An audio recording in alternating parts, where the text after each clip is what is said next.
další odmlce, ozývám se s tímhle trackem. Věnovaný Detainovi odebu ti dekel. Buď tak hodnej, lítost hledej někde u rodiny.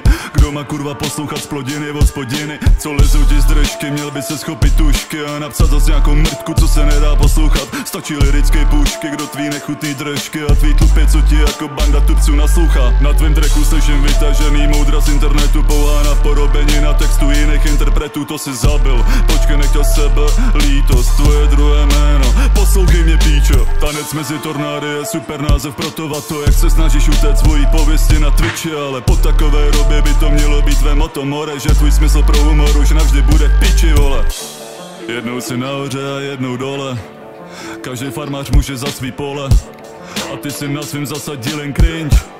Asi to budete mít v génech, vole. Grinstein, Fenix, co vyletěl z lejna. V Česku si tak provařenej jako princezna zemlina. Já jsem divoký jak divočáko, z huby teče pěna. Byl bys nejbohatší člověk, kdyby cringe byla i měna. Seš tak cringe, že by tě měli zakázat i na kiku. Proč tvůj ksít vypadá jako bys byl roky na piku. Tvoje klipy okamžitě přeskakuju na kvíku. Sotva slyším tvůj hlas a už skáču uchem na kliku. Chápeš? Uchem, aby jsem neslyšel. Chápeš? Kliku, aby jsem odešel. Chápeš? Z téhle trapné situace a z tvého enormního čela se mi chce fakt zvracet. Kdysi dávno poslal jsem ti dono s prosbou o názor na můj track a ne žádné promo. Ne, že bys mi aspoň řekl, že to není ono. Ty si tomu buzerante nedal ani šanci a přesně tenhle typ lidí, přesně tihle vyjebánci mě strašně serou. Co začali jak chudinky a najednou má ego, pak začnou trable v hlavě a sypou se jako Lego. Pro mě za mě, tak se klidně zajeb, ale nebuď primitivní a nepiš to na net. Tohle je rap jak má být, ne jak tvá parodie na rap. Pro divočáka by tlupa byla jenom desert, tak si zavři píču a už mě kurva neser.